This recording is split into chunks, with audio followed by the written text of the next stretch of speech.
kalau kita dikasih contoh gitu ya, kalau misalnya yang mungkin yang di kelas bisnisnya itu, misalnya Mas Kusnanta mau melamar kerja.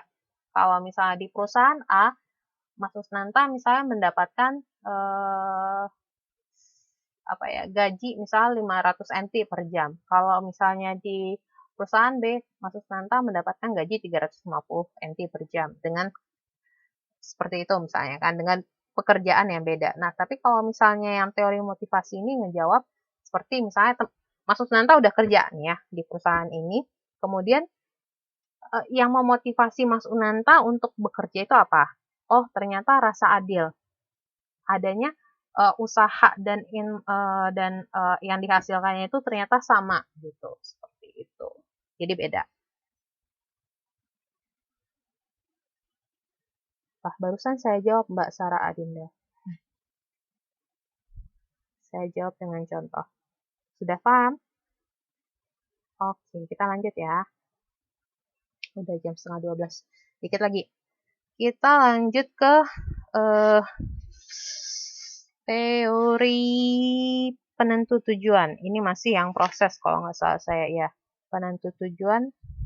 Nah, kalau yang teori ini mengasumsikan manusia sebagai individu yang berpikir dan berusaha untuk mencapai tujuan tertentu. Nah, ini teorinya membahas tentang ini gitu kan.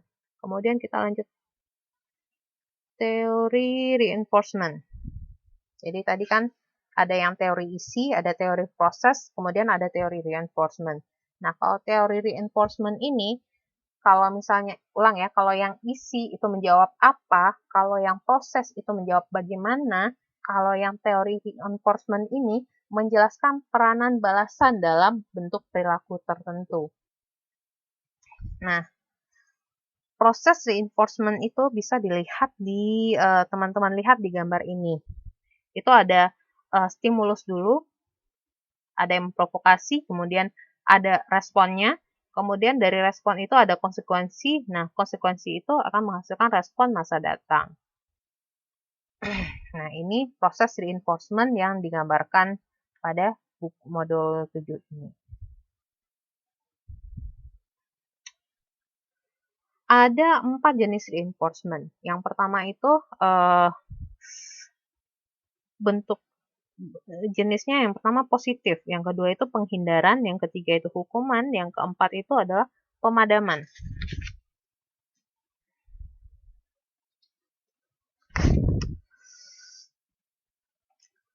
Reinforcement positif itu ditujukan untuk memperkuat perilaku tertentu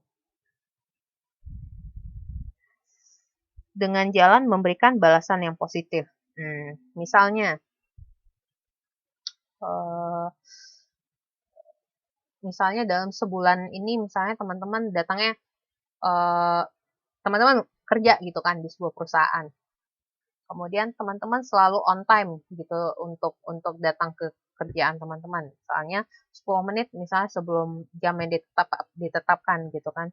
Oh, atasan teman-teman melihat, oh anak ini tepat waktu ya. Oke, dikasih bonus. Nah, bonus itu adalah bentuk positif supaya teman-teman mengulangi itu terus, mengulangi aktivitas teman-teman untuk terus tepat waktu. Nah, itu bentuk positif reinforcement yang positif. Kemudian kalau yang avoidance itu atau penghindaran itu, manusia tidak melakukan suatu perilaku tertentu karena ingin menghindari konsekuensi yang tidak menyenangkan. Misalnya tepat waktu tadi, teman-teman ternyata datangnya nggak tepat waktu. Oh, potong gaji. Misalnya sejam, misalnya potong berapa ratus NT misalnya kan. Seperti itu. Jadi teman-teman nggak mau lagi kan ngulangin kalau misalnya teman-teman telat kerja. Kemudian, apa lagi ya? Penghindaran manusia tidak melakukan perilaku itu karena menghindari konsekuensi yang tidak menyenangkan. Kalau misalnya yang karyawan tidak cuma. Kemudian pemadaman itu digunakan untuk memperlemah perilaku tertentu dengan jalan mengabaikan. Tidak ada reinforcement yang perilaku tersebut. Dan perilaku tersebut dengan jalan semacam itu. Nomor ini hilang.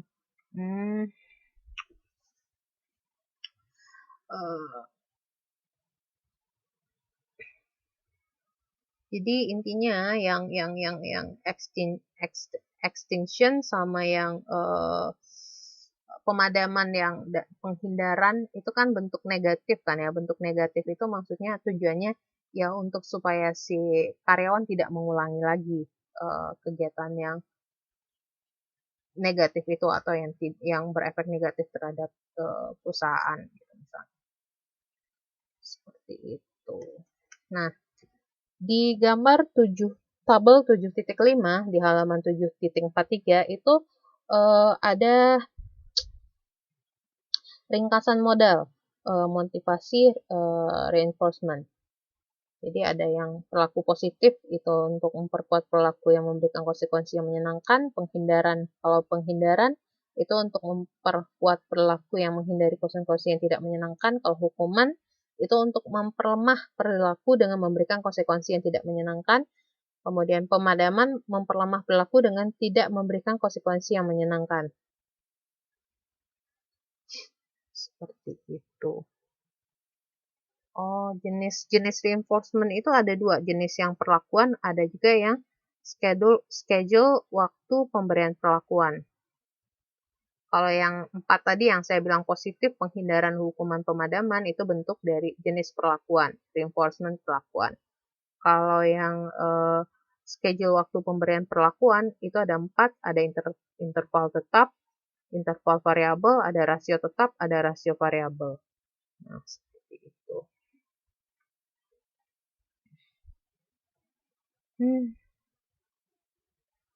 Kemudian kita lihat pendekatan dari sistem motivasi. Itu ada 3 variabel